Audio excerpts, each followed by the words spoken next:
ಅದಾದ ಮೇಲೆ ಅನಂತರ ಬರುವುದು ನಮಗೆ ನರಸಿಂಹ.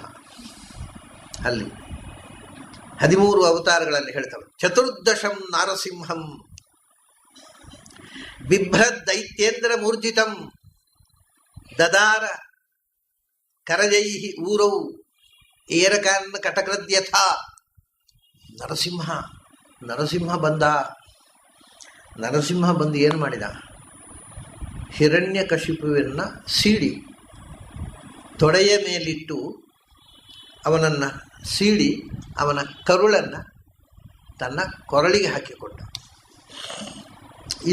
ಇದನ್ನು ಸ್ಪಷ್ಟವಾಗಿ ದದಾರ ಕರಜೈಹಿ, ಕರಜ ಅಂದರೆ ಉಗುರಿನಿಂದ ಸೀಳಿದ ಅವನ ಎದೆಯನ್ನು.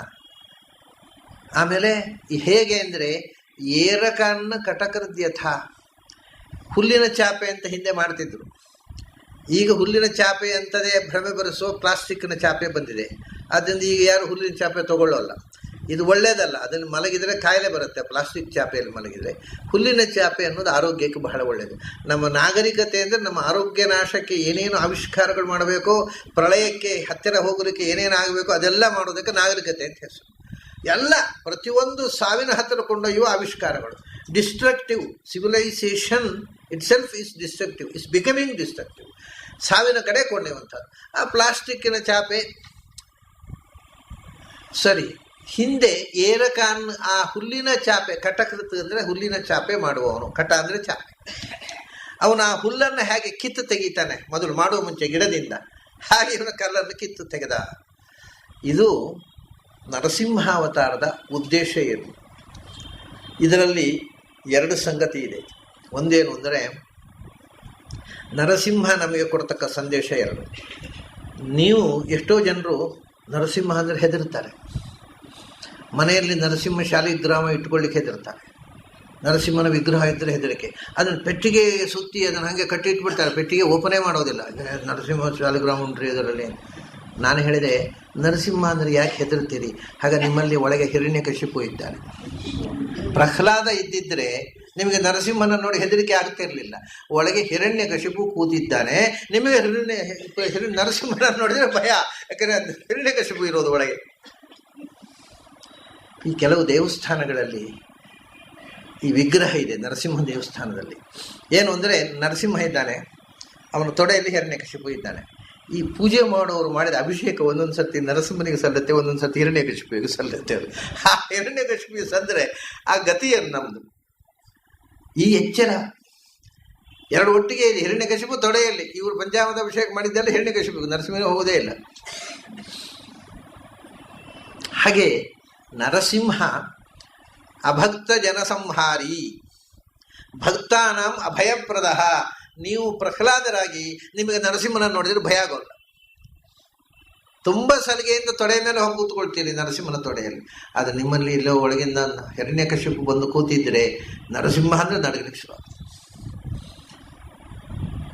ನರಸಿಂಹಾವತಾರದ ಸಂದೇಶ, ನೀವು ಸಾತ್ವಿಕರಾದರೆ ನಾನು ಸೌಮ್ಯ ಮೂರ್ತಿ, ನೀವು ದುಷ್ಟರಾದರೆ ನಾನು ಬಿಡೋಲ್ಲ, ನಾನು ಬೆಂಕಿ ಆಗ್ತೇನೆ, ಸುಟ್ಟು ಬಿಡ್ತೇನೆ ನಿಮ್ಮನ್ನು. ಅದೇ ಪ್ರಹ್ಲಾದ, ಹಿರಣ್ಯಕಶಿಪು. ನೋಡಿ, ಮತ್ಸ್ಯಾವತಾರಕ್ಕೆ ತತ್ ಅಂತ ಶಬ್ದ ಬಂತು ಗಾಯತ್ರಿಯಲ್ಲಿ. 2ನೇದು ಕೂರ್ಮಾವತಾರ, ಅದಕ್ಕೆ ಸವಿತುಹು ಅನ್ನುವ ಶಬ್ದವನ್ನು ಬಳಸಿದರು. ಸವನ ಅಂತಂದರೆ ನಿಮಗೆ ಗೊತ್ತಿದೆ. ಸವನ ಅಂತಂದರೆ ಸೋಮರಸವನ್ನು ಹಿಂಡುವುದು. ಯಾಗದಲ್ಲಿ ಸೋಮರಸವನ್ನು ಆಹುತಿ ಕೊಡ್ತಿದ್ದರು. ಸೋಮ ರಸ ಬಹಳ ಜನಕ್ಕೆ ಒಂದು ತಪ್ಪು ಕಲ್ಪನೆ ಇದೆ. ಏನು ಅಂದರೆ ಹಿಂದಿನವರು, ನಾವೇನು ಮಹಾ ಕ್ಲಬ್ಬಿಗೆ ಹೋಗೋದು, ಹಿಂದಿನವರು ಸೋಮಪಾನ ಮಾಡ್ತಿರ್ಲಿಲ್ವ ಅಂತ ಭಾರಿ ದೊಡ್ಡ ವಾಕ್ಯ. ಸೋಮ ಅಂದರೆ ಏನು ಅಂತ ಗೊತ್ತಿಲ್ಲ ಈ ಜನಕ್ಕೆ. ಈಗ ಯಾವಾಗಲೂ ಆಲ್ಕೋಹಾಲು 8% ಕಮ್ಮಿ ಇದ್ದರೆ ಅದು ಯಾವತ್ತೂ ಇಂಟಾಕ್ಸಿಕೆಂಟ್ ಆಗೋದಿಲ್ಲ, ಆಲ್ಕೋಹಾಲಿಕ್ ಕಂಟೆಂಟ್. ಯಾಕೆಂದರೆ ನಮ್ಮ ಆಯುರ್ವೇದದ ಎಲ್ಲ ಆಸವಗಳಲ್ಲಿ, ದ್ರಾಕ್ಷಾಸವ, ದಶಮೂಲಾಸವ, ಎಲ್ಲ ಆಸವಗಳಲ್ಲೂ 6ರಿಂದ 8% ತನಕ ಆಲ್ಕೋಹಾಲ್ ಇದೆ. ಅದು ಔಷಧ. ಸೋಮದಲ್ಲಿ ಆಲ್ಕೋಹಾಲಿಕ್ ಕಂಟೆಂಟ್ ಇದೆ, ಮಾದಕ ಅಂಶ ಇದೆ, ಆದರೆ ಅದು ಎಂದೂ ಬಾಧಕವಾದ ಮಾದಕ ಅಲ್ಲ. ಇದರಲ್ಲಿ ಇರತಕ್ಕಂಥ ಕಂಟೆಂಟು ಯಾವುದನ್ನು ಕುಡಿಬಾರದು ಅಂತ ಹೇಳಿದ್ದು ಅಂದರೆ ಯಾವುದು ನಮಗೆ ಖುಷಿ ಕೊಡುವಂಥದ್ದನ್ನು ಕುಡಿಬಾರದು ಅಂತ ಹೇಳಲಿಲ್ಲ ಅವರು. ನಮ್ಮ ಪ್ರಜ್ಞೆಯನ್ನು ತಪ್ಪಿಸಿ ಖುಷಿ ಕೊಡುವಂಥದ್ದನ್ನು ಕುಡಿಯಬೇಡಿ ಅಂತ ಹೇಳಿದ್ದಷ್ಟೇ. ಅಂದರೆ ಈ ನಾವು ಈಗ ಕುಡಿಯತಕ್ಕಂಥ ಏನು ಆಲ್ಕೋಹಾಲಿನ ವಿಭಾಗಗಳು ಏನು ಬೇರೆ ಬೇರೆ ವೆರೈಟೀಸ್ ಇವೆ, ಅವು ನಮ್ಮ ಬುದ್ಧಿಯನ್ನು ಮಂಕುಗೊಳಿಸಿ ಆನಂದ ಕೊಡ್ತವೆ. ಆನಂದ ಆಗುವುದು ಯಾವುದರಿಂದ ಅಂದರೆ ದುಃಖವನ್ನು ಮರೆಸುವುದು, ಸಪ್ರೆಸ್ ಮಾಡುವುದು. ಅಂದ ಒಂಥರ ಬುದ್ಧಿಯನ್ನು ಮಂಕುಗೊಳಿಸಿ ಆನಂದ ಕೊಡುವಂಥದ್ದನ್ನು ಅವರು ಸುರ ಅಂತ ಕರೀತಿದ್ರು. ಅದಕ್ಕೆ ಮದ್ಯ ಅಂತ. ಸೋಮ ಅನ್ನುವಂಥದ್ದು ಸೋಮಲತಾ. ಹಿಂದೆ ಒಂದು ನದಿ ಇತ್ತು, ಹಿಮಾಲಯದಿಂದ ಹರಿದು ಬರುವ ನದಿ. ಅದಕ್ಕೆ ಸುಷೋಮ ಅಂತ ಹೆಸರು ಆ ನದಿಗೆ. ಇಮಮ್ಮೆ ಗಂಗೆ ಯಮುನೆ ಸರಸ್ವತಿ ಶುತುದ್ರಿಸ್ತೋಮಂ ಸಚತ ಪರುಷ್ಣಿಯ ಅಸಿಕ್ನಿಯ ಮರುದ್ವದೇ ವಿಧಸ್ಥಯ ಆರ್ಜೀಕಿಯೇ ಶೃಣುಹಿ ಆ ಸುಷೋಮಯ. ಸುಷೋಮ ಅಂತ ಒಂದು ನದಿ. ಆ ನದಿಯ ತೀರದಲ್ಲಿ ಸೋಮಲತೆ ಬೆಳೀತಿತ್ತು. ಅದಕ್ಕೋಸ್ಕರ ಅದಕ್ಕೆ ಸುಷೋಮ ಅಂತ ಹೆಸರು. ಸುಷೋಮ ಅಂದರೆ ಸಮೃದ್ಧವಾಗಿ ಸೋಮಲತೆ ಬೆಳೆಯುವ ಜಾಗ ಅಂತ. ಈಗ ನಮಗೆ ಸೋಮಲತೆ ಅಂದರೆ ಯಾವುದು ಅನ್ನೋದೇ ಮರೆತು ಹೋಗಿದೆ. ಅದರಿಂದ ಪ್ರಾಯ ನಾವು ಹಿಮಾಲಯದಲ್ಲಿ ಓಡಾಡುವಾಗ ಸೋಮಲತೆಯನ್ನು ತುಳ್ಕೊಂಡೇ ಓಡಾಡ್ಬೋದು, ಅದರ ಸೋಮಲತೆ ಅಂತ ಗೊತ್ತಿರೋದಿಲ್ಲ. ಸೋಮಲತೆ ಅದು ಇವತ್ತು ಬಹುತೇಕ ಗೊತ್ತಿಲ್ಲ ಅದು ಯಾವ ಲತೆ ಅಂತ. ಅದರ ವಿಶೇಷ ಏನು, ಹಿಂದಿನವರು ಋಷಿಗಳು ಯಜ್ಞದಲ್ಲಿ ಅದನ್ನು ವಿಶೇಷವಾಗಿ ಬಳಸ್ತಿದ್ರು. ವೇದದಲ್ಲಿ ಒಂದು ಮಂತ್ರ ಇದೆ, ಸೋಮಂ ಪಿಬೇತ್ ನ ಸುರಾಂ ಪಿಬೇತ್. ಒಟ್ಟೊಟ್ಟಿಗಿದೆ, ಸೋಮಪಾನ ಮಾಡು, ಸುರಾಪಾನ ಮಾಡಬೇಡ. ಯಾಕೆಂದರೆ ಸುರಾಪಾನದಿಂದ ಬರುವ ಖುಷಿಯನ್ನು ಸೋಮಪಾನ ಕೊಡುತ್ತೆ, ಆದರೆ ಆ ಮಾಂದ್ಯವನ್ನು ಇದು ಕೊಡುವುದಿಲ್ಲ. ಬುದ್ಧಿಯನ್ನು ಮಂದಗೊಳಿಸುವುದಿಲ್ಲ, ಬುದ್ಧಿಯನ್ನು ಚುರುಕುಗೊಳಿಸುತ್ತೆ, ಅದರ ಜೊತೆಗೆ ಖುಷಿ ಕೊಡುತ್ತೆ, ಆನಂದ ಆಗುತ್ತೆ. ಅದನ್ನು ಮಾದಕ ಅಂತ ಹೇಳ್ತಾರೆ. ಮಾದಕ ಅಂದರೆ ಆನಂದ ಕೊಡುವಂಥದ್ದು ಅಂತ, ಮೈಮರೆಸುವಂಥ ಅರ್ಥ ಅಲ್ಲೆಲ್ಲ. ಆದ್ದರಿಂದ ಸೋಮಪಾನ ಅದನ್ನು ಹಿಂದೆ ಮಾಡ್ತಿದ್ರು. ವೇದ ಓದಿದವರ ಪರಂಪರೆಯಲ್ಲಿ ಎಷ್ಟೋ ಮಂದಿ ಸೋಮಯಾಜಿಗಳು ಅಂತ ಹೆಸರಿನವರು ಇರ್ತಾರೆ. ಅವರು ಸೋಮಯಾಗ ಮಾಡಿದವರು. ಇವರು ಮಾಡದಿದ್ದರು, ಇವರು ಹಿಂದಿನವರು ಯಾರೋ ಮಾಡಿದ ಅಪರಾಧಕ್ಕೆ ಇವರಿಗೆ ಸೋಮಯಾಜಿಗಳು ಅಂತ ಟೈಟಲ್ ಬಂದುಬಿಡುತ್ತೆ. ನಮ್ಮ ಮಾಜಿ ಪ್ರಧಾನಿಗಳಿಗೆ ವಾಜಪೇಯಿಗಳು, ಅವ್ರ ಪಾಪ ವಾಜಪೇಯಿ ಆಗ ಮಾಡೇ ಇಲ್ಲ, ಯಾರೋ ಮಾಡಿದ ತಪ್ಪಿಗೆ ಅವರಿಗೆ ಅಡ್ಡ ಹೆಸರು ಬಂದುಬಿಟ್ಟಿದೆ. ಈ ಕೆಲವರು ಉತ್ತರ ಭಾರತದಲ್ಲಿದ್ದಾರೆ, ದುಬೆ ಅಂತ. ದುಬೆ ಅಂದರೆ ಏನು ಗೊತ್ತಾ? ಪಾಪ ಅವ್ರಿಗೆ ಗೊತ್ತೇ ಇಲ್ಲ. ದುಬೆ ಅಂದರೆ ದ್ವಿವೇದಿ ಅಂತ, ಎರಡು ವೇದ ಓದಿದವರು ಅಂತ. ಅವರು ಒಂದು ವೇದ ಓದಿರೋದಿಲ್ಲ. ಯಾರೋ ಹಿಂದಿನವರು ದ್ವಿವೇದಿಗಳಿದ್ದರು, ಅವರು ದ್ವಿವೇದಿಯಾಗಿ ದಿಬೇದಿಯಾಗಿ ದುಬೆ ಆಗಬೇಕು. ಇವರಿಗೆ ಇವತ್ತು ದುಬೆ ಅದು ಏನಂತ ಗೊತ್ತಿಲ್ಲ. ಹೀಗೆ ಈ ಸೋಮರಸ ಪಾನ ಅನ್ನತಕ್ಕಂಥದ್ದು ಯಜ್ಞದಲ್ಲಿ, ಆ ಸೋಮರಸ ಯಜ್ಞದಲ್ಲಿ ಆಹುತಿ ಕೊಡೋದಕ್ಕೋಸ್ಕರ ಸೋಮರಸವನ್ನು ಸಿದ್ಧಗೊಳಿಸ್ತೇವಲ್ಲ, ಅದೇ ಸವನ. ಆ ಸೋಮರಸವನ್ನು ಸಿದ್ಧಗೊಳಿಸಿದವನು ಇವನು ಸವಿತಾ. ಯಾವ ಸೋಮರಸ? ಅಮೃತ. ಸಮುದ್ರ ಮಥನದಿಂದ ಬಂದ ಸೋಮರಸ ಅಂದರೆ ಅಮೃತ. ಆ ಅಮೃತವನ್ನು ಕೊಟ್ಟವನಾದ್ದರಿಂದ ಅಮೃತದ ಸವನ. ಸವನ ಅಂದರೆ ರಸವನ್ನು ಹಿಂಡಿ ತೆಗೆಯುವುದು. ಅಮೃತದ ರಸವನ್ನು ಹಿಂಡಿ ಕೊಟ್ಟವ, ಆದ್ದರಿಂದ ಸವಿತಾ ಅನ್ನೋ ಶಬ್ದವನ್ನು ಉಪಯೋಗಿಸಿದ್ರು. ಆಮೇಲೆ ಮೂರನೇದ್ದು ವರಾಹ ಅವತಾರ. ಅದನ್ನು ನಾನು ಇವತ್ತು ಹೇಳಲಿಲ್ಲ, ಮೊನ್ನೆ ನಾನು ಅದನ್ನು ಹೇಳಿದ್ದೆ. ಮೊದಲು ಸ್ವಯಂಭೂ ಮನ್ವಂತರದಲ್ಲೇ ಒಂದು ವರಾಹ ಅವತಾರ ಆಗಿದೆ. ಅವನಿಗೆ ಇಲ್ಲಿರುವ ಶಬ್ದ ವರೇಣ್ಯಂ ಅಂತ. ವರೇಣ್ಯಂ ಅಂದರೆ ವರಾಹ ಅಂದರು ಒಂದೇ ಅರ್ಥ. ವರಾಹ ವರಾಹ ಅಂದರೆ ಶ್ರೇಷ್ಠ, ಎತ್ತರದಲ್ಲಿರುವವ ಅಂತ. ವರೇಣ್ಯ ಅಂದರೂ ಅಷ್ಟೇ, ಎತ್ತರದಲ್ಲಿರುವ ವರೇಣ್ಯ. ಗುರುವರೇಣ್ಯರು, ಯತಿವರೇಣ್ಯರು ಅಂತೆಲ್ಲ ಹೇಳ್ತಾರಲ್ಲ, ಅವ್ರು ಎತ್ತರದಲ್ಲಿ ಇರ್ತಾರೋ ಎಲ್ಲೋ ಗೊತ್ತಿಲ್ಲ, ಶಬ್ದ ಅಂತ ಹಾಕ್ತೇವೆ ನಾವು. ಅವ್ರು ಎಲ್ಲಿ ಬೇಕಾದ್ರೆ ಇರಲಿ, ನಮ್ಮ ಶಬ್ದ ಹಾಕೋದಕ್ಕೇನು? ಯಾಕೆಂದ್ರೆ ನಮ್ಮ ಮಾತುಗಳಿಗೆ ಅರ್ಥ ಬೇಕಾಗಿಲ್ಲ, ಶಬ್ದ ಪ್ರಯೋಗ. ಅದು ಎಲ್ಲಿ ತನಕಾಗಿದೆ ಅಂದರೆ, ಕೆಲವು ಕಡ್ಡಾಯ ಸ್ವಾಮಿಗಳಾದವರೆಲ್ಲರೂ ಸ್ವಾಮಿಗಳಾದ ತಕ್ಷಣ ಅವರ ಹೆಸರಿನ ಜೊತೆಗೆ ಜಗದ್ಗುರುಗಳಾದ ಅಂತ ಹಾಕಲೇಬೇಕು. ಜಗತ್ತು ಇರೋದು ಒಂದು, ಗುರುಗಳು ಎಷ್ಟು ರೀ? ಸಾವಿರಾರು ಜಗದ್ಗುರುಗಳು. ಕಡೆಗೆ ಜಗದ್ಗುರುಗಳು ಅಂದರೆ ಅವರದ್ದೇ ಒಂದು ಜಗತ್ತಿರುತ್ತೆ. ಅವ್ರಿಗೆ ಇಂಡಿವಾಣಿ, ಅವ್ರ ಅಡುಗೆ ಮಟ್ಟ, ಅಷ್ಟೇ ಜಗತ್ತು ಅವರದ್ದು, ಅದೇ ಗುರುಗಳು. ಅವ್ರು ಕಾವಿಶಾಟಿ ಹುಟ್ಟ ತಕ್ಷಣ ಎಂಥ ನೀಚ ಆದರೂ ಜಗದ್ಗುರು ಅವರು. ಇದೆಲ್ಲ ನಮ್ಮ ಸಂಪ್ರದಾಯಗಳಲ್ಲಿ ಬಂದದ್ದು. ಆಮೇಲೆ ಇನ್ನು ಪೀಠಾಧಿಪತಿಗಳಾಗಿಬಿಟ್ರೆ ನೀವು ಬರೀ ಜಗದ್ಗುರುಗಳಲ್ಲ, ಮತ್ತು 108 ಶ್ರೀವು. ಹೌದು, ಎಂಥದ್ದು ಗೊತ್ತಿಲ್ಲ ನನಗೆ. ಶ್ರೀ ಎಂದು 108 ಶ್ರೀ ಅಲ್ಲ, ನನಗೆ ಗೊತ್ತಿಲ್ಲಲ್ಲ, ಅವರಿಗೂ ಗೊತ್ತಿಲ್ಲ. 108 ಅಂತ ಹಾಕೋತಾರಲ್ಲ, ಅವ್ರದ್ದು ಕೇಳಿ 108 ಶ್ರೀಯಿಂದ ಎಂಥದ್ದು ಅಂತ. ಯಾರಿಗೂ ಗೊತ್ತು, ಎಲ್ಲರೂ ಹಾಕ್ತಾರೆ, ನಾವು ಹಾಕ್ತೇವೆ ಅಷ್ಟೇ. ಕಡೆಗೆ ಏನಾಯಿತು, ಕಾಂಪಿಟೇಷನ್ನು. 108 ಶ್ರೀ ಅಂತ ಎಲ್ಲ ಸ್ವಾಮಿಗಳು ಹಾಕೋತಾರೆ. ನಮ್ದು 1008 ಹಾಕರಪ್ಪ. ಎಷ್ಟು ಪೆದ್ದುತನಗಳು ನೋಡಿ, ಜಗದ್ಗುರು ಪೀಠದ ಪೆದ್ದುತನಗಳಿವೆಲ್ಲ. 108 ಬಿಡಪ್ಪ, 1008 ಹಾಕು ನಮ್ಮದು. ಕಡೆಗೆ ಮತ್ತೊಬ್ಬರಿಗೆ ಕಂಡಿತು 1008 ಕಮ್ಮಿ ಆಯಿತು ನಮ್ಮ ಯೋಗ್ಯತೆಗೆ, ಕಡೆಗೆ ಅನಂತ ಶ್ರೀ ವಿಭೂಷಿತರಾಗಿ ಇನ್ನು ಅದಕ್ಕಿಂತ ಹೆಚ್ಚಿನ ಸಂಖ್ಯೆ ಹಾಕಲಿಕ್ಕೆ ಇಲ್ಲ. ಇದೆಲ್ಲ ಧರ್ಮದ ಹೆಸರಲ್ಲಿ ನಡೆಯುವ ಪೆದ್ದುತನಗಳು. ಇದು ಧರ್ಮ ಅಲ್ಲ. ಧರ್ಮ ಗೊತ್ತಿಲ್ಲದೆ ಇದ್ದವರ ಕೈಯಲ್ಲಿ ಧರ್ಮಪೀಠ ಸಿಕ್ಕಿದಾಗ ಆಗುವ ದುರಂತಗಳು. ಹಾಗಾಗಿ ಇಲ್ಲಿ ಬರತಕ್ಕಂಥದ್ದು ವರಾಹ. ವರಾಹ ಅಂದರೆ ನಮ್ಗೆ ಗೊತ್ತಿರೋದು ಹಂದಿಯಿಂದ ಮಾತ್ರ. ವರ ಅಂದರೆ ಎತ್ತರದಲ್ಲಿರುವವ. ವರೇಣ್ಯ ದೊಡ್ಡವ, ಗುರುವರೇಣ್ಯ ಹೇಳಿದ. ಯತಿವರೇಣ್ಯ, ಯತಿಗಳಲ್ಲಿ ಶ್ರೇಷ್ಠ. ವರೇಣ್ಯ ಅಂದರೆ ಶ್ರೇಷ್ಠ ಅಂತ. ಎಲ್ಲರೂ ಅವನ ನೆರಳಿನಲ್ಲಿ ಬದುಕುವವರು, ಅವನು ವರೇಣ್ಯ. ವರಾಹ ಅಂದ್ರೆ ಅದೇ ಅರ್ಥ. ವರಾಹ ಅಂದರೆ ಶ್ರೇಷ್ಠ. ಅಂದರೆ ವರಾಹ ಶಬ್ದ ಅನ್ನೋದು ವರೇಣ್ಯ ಶಬ್ದವು ಪರ್ಯಾಯ ಶಬ್ದ, ವರಾಹವಾಚಕ ಆಯ್ತು. ಆಮೇಲೆ ಬಂದ ನೋಡಿ ನರಸಿಂಹ, ತಗೊಳ್ಳಿ ಭರ್ಗ ಅಂತ ಅಂದ್ಬಿಟ್ರು. ಭರ್ಗ ಅಂದರೆ ಬೆಂಕಿಯಲ್ಲಿ ಸುಟ್ಟು, ಭರ್ಜಯತಿ ಬೆಂಕಿಯಲ್ಲಿ ಸುಟ್ಟು ಬಿಡುವವ. ಎಲ್ಲಿ ದೋಷ ಇದೆ, ಎಲ್ಲಿ ದುಷ್ಟತನವನ್ನ ಕಂಡಲ್ಲಿ ಸುಟ್ಟು ಬಿಡುವ ಶಕ್ತಿ ಅದು. ನರಸಿಂಹ ಅಂತಂದ್ರೆ ನರಸಿಂಹಾದಿಕ ಮನ್ಯತ್ತು ದುರಿತಾದಿ ನಿವೃತ್ತಯೇ, ನಮ್ಮ ಸಮಸ್ತ ದುರಿತಗಳ ಪರಿಹಾರಕ್ಕೆ ನರಸಿಂಹನಿಗೆ ಶರಣಾಗು. ಅದು ಅದಕ್ಕೆ ನೋಡಿ ನರಸಿಂಹವಾಚಕವಾದ ಶಬ್ದ ಗಾಯತ್ರಿಯಲ್ಲಿ ಬರುವುದು ಭರ್ಗ, ಸುಟ್ಟು ಬಿಡುವ ಆ ನರಸಿಂಹ. ಚತುರ್ದಶಂ ನರಸಿಂಹಂ ಬಿಭ್ರತ್ ದೈತ್ಯೇಂದ್ರಂ. ಅವನು ಬಹಳ ರೋಚಕವಾದ ಒಂದು ಸಂದೇಶ ಇದೆ. ಅದರ ನರಸಿಂಹ ದುಷ್ಟರಿಗೆ ಅವನು ಭರ್ಗ, ಸಜ್ಜನರಿಗೆ ಭಕ್ತಾನಾಂ ಅಭಯಪ್ರದ ಅಂದರು. ಅಭಕ್ತ ಜನ ಸಂಹಾರಿ ಭಕ್ತಾನಾಂ ಅಭಯಪ್ರದ ಶ್ರೀ ನರಸಿಂಹ ಪುಷ್ಕರಾಕ್ಷ ಅವನಾಯಿತು ನರಸಿಂಹ ಅವತಾರ. ಇಲ್ಲಿ ಇನ್ನೊಂದು ನೀವು ಗಮನಿಸಬೇಕಾದಿದೆ. ಏನು ಅಂದರೆ ಬಹಳ ವಿಚಿತ್ರ ನೋಡಿ. ಜಯ ವಿಜಯ ಇವರಿಬ್ಬರು ಭಗವಂತನ ದ್ವಾರಪಾಲಕರು. ಈ ಜಯ ವಿಜಯರು ಅಲ್ಲಿ ಮಾತ್ರ ಅಲ್ಲ, ನಮ್ಮ ಹೃದಯದಲ್ಲಿಯೂ ಭಗವಂತ ಇದ್ದಾನೆ. ಹೃದಯ ಕಮಲದಲ್ಲಿ ಇರತಕ್ಕಂಥ ಭಗವಂತನಿಗೂ ಅವರೇ ದ್ವಾರಪಾಲಕರು.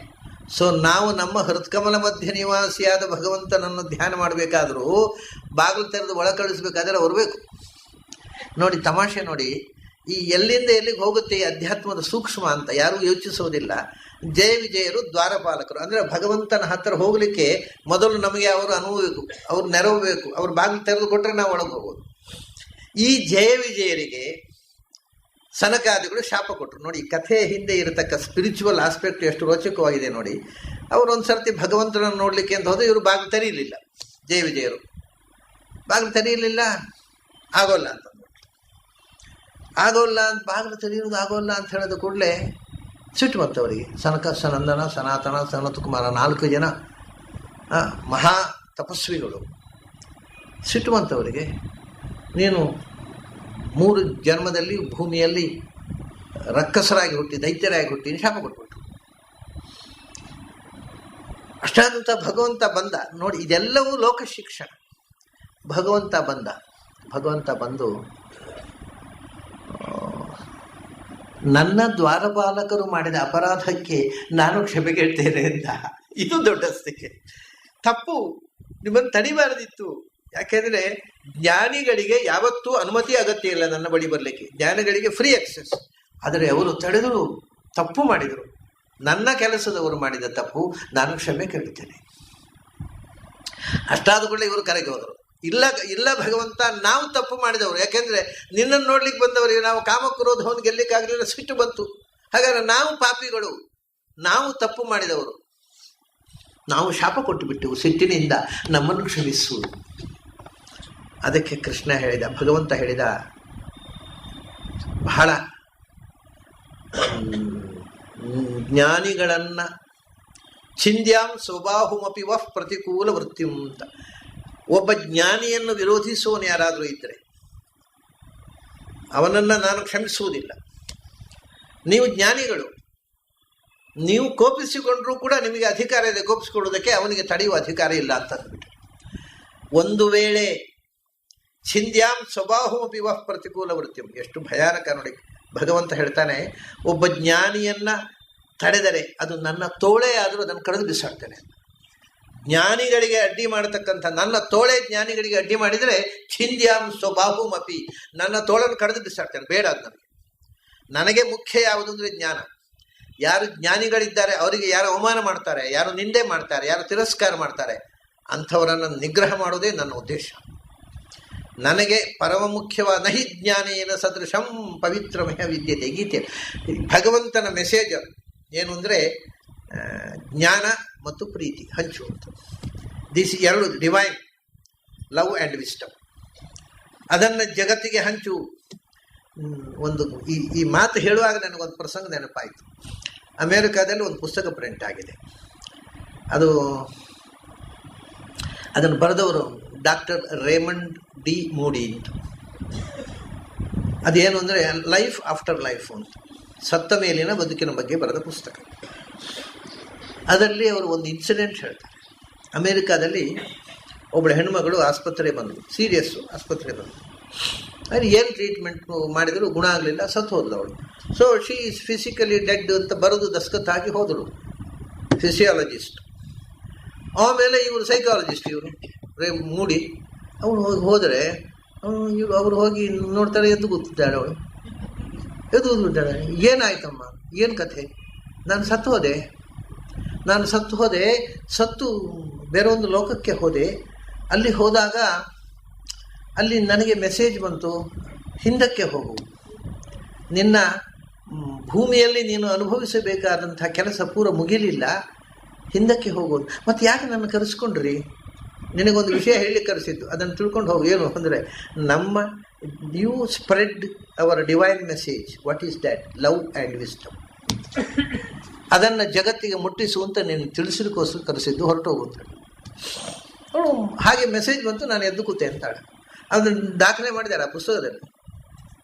ಅವಳು ಪರಲೋಕಕ್ಕೆ ಹೋದ್ದು, ದೇಹದಿಂದ ಹೊರಗೆ ಹೋದ ಅನುಭವಗಳು, ಅದು ಬ್ಲ್ಯಾಕ್ ಟನೆಲ್ ಅಂತ ಹೇಳ್ತಾರೆ, ನಾಡಿಗಳ ಮೂಲಕ ಹೋಗೋದದು. ಅಲ್ಲಿ ಸೂರ್ಯಪ್ರಕಾಶ ಇಲ್ಲ, ಕತ್ತಲೆ ಇರುತ್ತೆ. ನಮ್ಮ ಶಾಸ್ತ್ರ ಹೇಳಿದ್ದಾರೆ, ದೇಹದಿಂದ ಹೊರಗೆ ಹೋಗುವಾಗ ಕತ್ತಲೆಯ ಟನೆಲ್ನಲ್ಲಿ ಎಷ್ಟೋ ದೂರ ಹೋಗಿದಾಗ ಅನ್ನಿಸ್ತದೆ ಅದು ಬರೇ ನಮ್ಮ ದೇಹದೊಳಗೆ ಸಂಚಾರ. ಹೊರಗೆ ಹೋದ ತಕ್ಷಣ ಆ ಬ್ಲ್ಯಾಕ್ ಟನೆಲ್ನಲ್ಲಿ ಹೋಗಿ ನಾನು ಈ ದೇಹದಿಂದ ಹೊರಕ್ಕೆ ಹೋಗಿ ಊರ್ಧ್ವಲೋಕಕ್ಕೆ ಹೋದೆ. ಅಲ್ಲಿ ನನಗೆ ಬೆಳಕು, ಮೆಸೇಜು, ನೀನು ಗೋ ಬ್ಯಾಕ್, ನೀನು just to spread our mission. ಏನು ಅವರ ಮೆಸೇಜು ಅಂದರೆ ಲವ್ ಆ್ಯಂಡ್ ವಿಸ್ಡಮ್, ಪ್ರೀತಿಯನ್ನು ಹಂಚು, ಹೇಟ್ರೆಡನ್ನು ಧರ್ಮದ ಹೆಸರಿನಲ್ಲಿ ದ್ವೇಷ ಮಾಡಬೇಡ, ಜ್ಞಾನದ ಹೆಸರಿನಲ್ಲಿ ಅಜ್ಞಾನವನ್ನು ಸ್ಪ್ರೆಡ್ ಮಾಡಬೇಡ. ಇಷ್ಟೇ ದೇವತೆಗಳಿಗೆ ಉದ್ದೇಶ ಇರುವುದು. ಮನುಷ್ಯ ಪ್ರೀತಿಸಿ ಬದುಕಬೇಕು, ತಿಳ್ಕೊಳ್ಳಿಕ್ಕೋಸ್ಕರ ಬದುಕಬೇಕು ಅಷ್ಟೇ. ಬದುಕೋದು ತಿನ್ನೋದಕ್ಕೋಸ್ಕರ ಅಲ್ಲ, ತಿಳಿಯೋದಕ್ಕೋಸ್ಕರ, ಪ್ರತಿ ದಿನದಿಂದ ದಿನಕ್ಕೆ ಹೆಚ್ಚು ಜ್ಞಾನ ಪಡೆಯುವುದಕ್ಕೋಸ್ಕರ ಬದುಕಬೇಕು. ಇನ್ನೊಬ್ಬರನ್ನು ಪ್ರೀತಿ ಹಂಚಿ ಗೆಲ್ಲಬೇಕು. ಆಯುಧದಿಂದ ಗೆಲ್ಲುವುದಲ್ಲ, ಪ್ರೀತಿಯಿಂದ ಗೆಲ್ಲು, ಜ್ಞಾನದಿಂದ ಎತ್ತರಕ್ಕೇರು. ನಾವು ಇನ್ನೊಬ್ಬನ ಅಡಿ ಹಾಕಿ ಅವನ ಮೇಲೆ ನಿಲ್ತೇವೆ, ಎತ್ತರಕ್ಕೇರೋದು ಅಂದರೆ ಹಾಗಲ್ಲ. ಜ್ಞಾನದಿಂದ ಎತ್ತರಕ್ಕೇರು, ಪ್ರೀತಿಯಿಂದ ಗೆಲ್ಲು. This is divine message. ಹಾಗಾಗಿ ಏನಾಯಿತು ಅಂದರೆ ಇಲ್ಲಿ ಇದೂ ಕೂಡ ಹಾಗೆ. ಜಯ ವಿಜಯರಿಗೆ ಅವನು ಹೇಳ್ತಾನೆ, ಜ್ಞಾನಕ್ಕೆ ವಿರೋಧ ಮಾಡಿದರು, ಅದರಿಂದ ನೀವು ಶಾಪ ಕೊಟ್ಟದ್ದಕ್ಕೆ ನಾನು ಅನುಮತಿ ಇದೆ ಅಂತ. ಜ್ಞಾನಿಗಳಿಗೆ ಅವರು ಬಾಗಿಲು ತಡೆದರು, ಮಾಡಬಾರದಿತ್ತು. ಜ್ಞಾನಿಗಳಿಗೆ ಯಾವ ನಿರೋಧವೂ ಇಲ್ಲ, ಅವರು ಎಲ್ಲ ನಿಯಮಗಳನ್ನು ಮೀರಿದವರು ಅಂತಾನೆ. ಜ್ಞಾನ ಒಂದು ನಿನ್ನಲ್ಲಿ ಇದೆ ಅಂದರೆ ಯಾವ ವಿಧಿ ನಿಷೇಧಗಳು ನಿನಗೆ ಅನ್ವಯವಾಗೋದಿಲ್ಲ. ನೀನು ಎಲ್ಲವನ್ನು ಮೀರಿ ನಿಲ್ಲಬಲ್ಲಂಥ ವ್ಯಕ್ತಿ. ಆದ್ದರಿಂದ ಜ್ಞಾನಿಗಳಿಗೆ ಮಾಡಿದ ತಪ್ಪು ಕ್ಷಮೆ ಇಲ್ಲ. ಆದ್ದರಿಂದ ಅವರು ಭೂಮಿಯಲ್ಲಿ ಹುಟ್ಟಲಿ. ಆದರೆ ಒಂದು ಹೇಳ್ತಾನೆ, ನೀವು 3 ಬಾರಿ ಹುಟ್ಟುವಾಗಲೂ ನೀವು ನನ್ನ ದ್ವಾರಪಾಲಕರು, ನನ್ನನ್ನು ಅನನ್ಯವಾಗಿ ಪ್ರೀತಿಸಿದವರು, ನನ್ನ ಸೇವೆ ಮಾಡಿದವರು. ಅದಕ್ಕೆ 3 ಬಾರಿ ನೀವು ಭೂಮಿಯಲ್ಲಿ ಹುಟ್ಟಿದಾಗಲೂ ನಾನೇ ಬಂದು ಕೊಡ್ತೀನಿ. ಇದು ಭಗವಂತ ಮಾಡಿದ ಪ್ರಾಮಿಸ್. ಹೀಗೆ ಜಯ ವಿಜಯರ ಸಂಹಾರಕ್ಕೋಸ್ಕರ ಆದ ಅವತಾರಗಳು ವರಾಹ ಮೊದಲು, ಹಿರಣ್ಯಾಕ್ಷ, ವಿಜಯ, ಆಮೇಲೆ ಹಿರಣ್ಯಕಶಿಪು, ಜಯ, ಅವನನ್ನು ಕೊಡಲಿಕ್ಕೋಸ್ಕರ ನರಸಿಂಹ. ಮೊದಲ ಎರಡು ಶಾಪಗ್ರಸ್ತವಾದ ರೂಪಗಳು. ಜಯ ವಿಜಯರೇ ಹಿರಣ್ಯಾಕ್ಷ ಹಿರಣ್ಯಕಶಿಪುವಿನಿಂದ ಆವಿಷ್ಟರಾಗಿ ಹುಟ್ಟಿದರು. ಅದಕ್ಕೆ ವರಾಹ ನರಸಿಂಹ ಆಯಿತು. ಅದರ ನಂತರ ಅವರೇ ರಾವಣ ಕುಂಭಕರ್ಣರಾಗಿ ಜನಿಸಿದರು. ಅವರಿಬ್ಬರನ್ನು ರಾಮಚಂದ್ರ ಒಂದೇ ಅವತಾರದಲ್ಲಿ ಕೊಂದ. 3ನೇ ಶಾಪದಿಂದ 3ನೇ ಜನ್ಮದಲ್ಲಿ ಅವರೇ ಶಿಶುಪಾಲ ದಂತವಕ್ರರಾಗಿ ಜನಿಸಿದರು. ಆ ಇಬ್ಬರನ್ನು ಕೃಷ್ಣನೇ ಕೊಂದ. ಸೊ ಈ 3 ಜನ್ಮದಲ್ಲಿ ಅವರು ಶಾಪಗ್ರಸ್ತರಾದ ತನ್ನ ಅಂತರಂಗ ಭಕ್ತರನ್ನು ರಕ್ಷಿಸುವುದಕ್ಕೋಸ್ಕರ ಆದ ಅವತಾರಗಳು ವರಾಹ ನರಸಿಂಹ, ರಾಮ ಕೃಷ್ಣ. ಕೃಷ್ಣೋ ರಾಮೋ ವರಾಹಶ್ಚ ನರಸಿಂಹ, ಇದು ಓಂಕಾರದ ದೇವತೆಗಳು. ಇದು ವಿಚಿತ್ರ. ಜಯ ವಿಜಯರಿಗೂ ಓಂಕಾರಕ್ಕೊಂದು ಸಂಬಂಧ ಬಂತೀಗ. ಇವರು ಓಂಕಾರದ ಆ ಉ ಮಾ ಮತ್ತು ನಾದ, ಅಕಾರ ಉಕಾರ ಮಕಾರ ನಾದ ಸೇರಿ ಓಂ ಆಯಿತು. ಈ ಓಂಕಾರದ ದೇವತೆಗಳು ಇವರು. ಅಕಾರಕ್ಕೆ ಅಲ್ಲಿಂದ ಪ್ರಾರಂಭದಿಂದ ಅಲ್ಲಿಂದ ಶುರು ಮಾಡಿ ಕೊನೆಯಿಂದ ಇತ್ತಾಗಿ ಬರಬೇಕು. ಕೃಷ್ಣ ಅಕಾರದ ದೇವತೆ, ಉಕಾರದ ದೇವತೆ ರಾಮ, ಆಮೇಲೆ ಮಕಾರದ ದೇವತೆ ನರಸಿಂಹ, ನಾದದ ದೇವತೆ ವರಾಹ. ಆದ್ದರಿಂದ ನೀವು ಅಕಾರ ಉಕಾರಕ್ಕಿಂತಲೂ ಮಕಾರದ ಉಪಾಸನೆ, ಅದಕ್ಕಿಂತಲೂ ನಾದದ ಉಪಾಸನೆ ಅತ್ಯಂತ ಕ್ಲಿಷ್ಟವಾದ ಉಪಾಸನೆ. ನಿಮಗೆ ಏನು ನಾದ ಅಂದ್ರೆ ಏನಂತ ನೋಡಿ, ನಾವು ಅಕಾರ ಉಕಾರ ಮಕಾರ ಅವಮ ಅಂತ ಹೇಳುವುದಿಲ್ಲ. ಅವಮ ಅಂತ ಯಾರು ಹೇಳೋದಿಲ್ಲ. ಇರೋದು ಅಕಾರ ಉಕಾರ ಮಕಾರ, ಅಕಾರ ಉಕಾರ ಸೇರಿ ಓ ಆಯಿತು. ಆಮೇಲೆ ಓಂ ಹೇಳೋದಿಲ್ಲ. ಮತ್ತೆ ಓಂ, ಇದು ನಾದ. ಸೊ ನಾದದಲ್ಲಿ ಭಗವಂತನ ಉಪಾಸನೆ ಅತ್ಯಂತ ಕ್ಲಿಷ್ಟ. ಪ್ರಾಯ ಆ ಪ್ರಯತ್ನದ ವಿಸ್ತಾರವೇ ಸಂಗೀತ. ಸಂಗೀತ ಅನ್ನೋದು ನಾದೋಪಾಸನೆಯ ಒಂದು ಆವಿಷ್ಕಾರ. ಈ ಅಕಾರ ಉಕಾರ ಮಕಾರ ನಾದಗಳನ್ನು ನಿಯಂತ್ರಿಸ್ತಕ್ಕಂಥ ದೇವತಾ ರೂಪಗಳು ಕೃಷ್ಣ, ರಾಮ, ನರಸಿಂಹ, ವರಾಹ. ದಶಾವತಾರಗಳಲ್ಲಿ ಈ 4 ರೂಪಗಳು ಓಂಕಾರದ ರೂಪಗಳು. ಯಾಕೆಂದರೆ ಈ 4 ರೂಪಗಳು ಜಯ ವಿಜಯರನ್ನು ಕೊಂದ ರೂಪಗಳು. ಹಾಗಾದರೆ ಜಯ ವಿಜಯರಿಗೂ ಓಂಕಾರಕ್ಕೂ ಸಂಬಂಧ ಆಯ್ತು. ಈಗ ಇದಕ್ಕೆ ನಾನು ಹೇಳಿಕೊಡೋದು ಬಹಳ ಅದ್ಭುತ ಇದೆ. ಜಯ ವಿಜಯರು ಈ ಓಂಕಾರದ ಬಾಗಿಲನ್ನು ತೆರೆದುಕೊಡುವವರು ಅವರು. ಒಳಗೆ ಓಂಕಾರ ವಚನಾದ ಭಗವಂತ ಇದ್ದಾನೆ, ಅದರ ಒಳಗೆ ಹೋಗಲಿಕ್ಕೆ ಬಾಗಿಲು ತೆರೆದು ಕೊಡುವವರು ಜಯ ವಿಜಯರು. ಆದ್ದರಿಂದಲೇ ಅವರು ದುಷ್ಟರಾಗಿ ಭಗವಂತನಿಗೆ ವಿರೋಧ ನಿಂತಾಗ ಅವರನ್ನು ಸಂಹಾರ ಮಾಡಿ ಬಾಗಿಲು ತೆರೆದು ಒಳಗೆ ಕಳಿಸ್ಲಿಕ್ಕೆ ಬೇಕಾದ ಅನುವು ಮಾಡಿಕೊಟ್ಟು. ಹಾಗಾಗಿ ಓಂಕಾರದ ಉಪಾಸನೆಗೆ ಈ ಜಯ ವಿಜಯರು ಬಹಳ ಮುಖ್ಯ ಆಗ್ತಾರೆ. ಅವರನ್ನು ಸಂಹಾರ ಮಾಡಿದಂಥ ಈ 4 ರೂಪಗಳು ಬಹಳ ಮುಖ್ಯ ಆಗ್ತಾರೆ. ಅದರಿಂದ ಭರ್ಗಃ ನರಸಿಂಹ ಮತ್ತು ವರೇಣ್ಯ ವರಾಹ ಅದು ನಾದ ಮತ್ತು ಮಕಾರ. ಮಕಾರ ನರಸಿಂಹ ಯಾಕೆ ಗೊತ್ತಾ? ಮಾ ಅನ್ನೋದಕ್ಕೆ ಸಂಸ್ಕೃತದಲ್ಲಿ ಅರ್ಥ ಮಾನಂ ಜ್ಞಾನಂ ಲಯಶ್ಚೈವಾನ್. ಮಾ ಅಂದರೆ ನಾಶ, ಸರ್ವಸಂಹಾರಕ ನರಸಿಂಹ. ಆದ್ದರಿಂದ ಅವನು ಮಾ ಅನ್ನೋದಕ್ಕೆ ಇನ್ನೊಂದು ಅರ್ಥ ಜ್ಞಾನ ಅಂತ. ಭಕ್ತರಿಗೆ ಜ್ಞಾನಪ್ರದ. ಅದರಿಂದ ಎಲ್ಲ ದೋಷಗಳನ್ನು, ಜ್ಞಾನಕ್ಕೆ ಆವರಕವಾಗಿರತಕ್ಕ ಎಲ್ಲ ಅಡ್ಡಿಗಳ ಆತಂಕಗಳನ್ನು, ಮುಖ್ಯವಾಗಿ ತಮೋಗುಣವನ್ನು ಸಂಹಾರ ಮಾಡಿ ಸಾತ್ವಿಕವಾದ ಜ್ಞಾನವನ್ನು ಕೊಡ್ತಕ್ಕವ. ಅದರಿಂದ ಅವನು ಆಮೇಲೆ ರಾಮಕೃಷ್ಣ ಮುಂದೆ ಬರ್ತಾನೆ, ಅದನ್ನು ನಾವು ನೋಡೋಣ. ಹೀಗೆ ನರಸಿಂಹ ಉಪಾಸನೆಯಲ್ಲಿ ಬಹಳ ಮುಖ್ಯ ಆಗ್ತಾನೆ, ಓಂಕಾರದ ಉಪಾಸನೆ. ಸನ್ಯಾಸಿಗಳಿಗೆ ಈ 4 ರೂಪ ಬಹಳ ಮುಖ್ಯ. ಯಾಕಂದರೆ ಅವರು ಓಂಕಾರ ಉಪಾಸಕರು. ಆ ಉ ಮಾ ನಾದ, ಕೃಷ್ಣ, ರಾಮ, ನರಸಿಂಹ, ವರಾಹ. ಈ 4 ದಶಾವತಾರಗಳಲ್ಲಿ ಇವು ಓಂಕಾರಕ್ಕೆ ಸಂಬಂಧಪಟ್ಟ ರೂಪಗಳು. ಅದಾಯಿತು.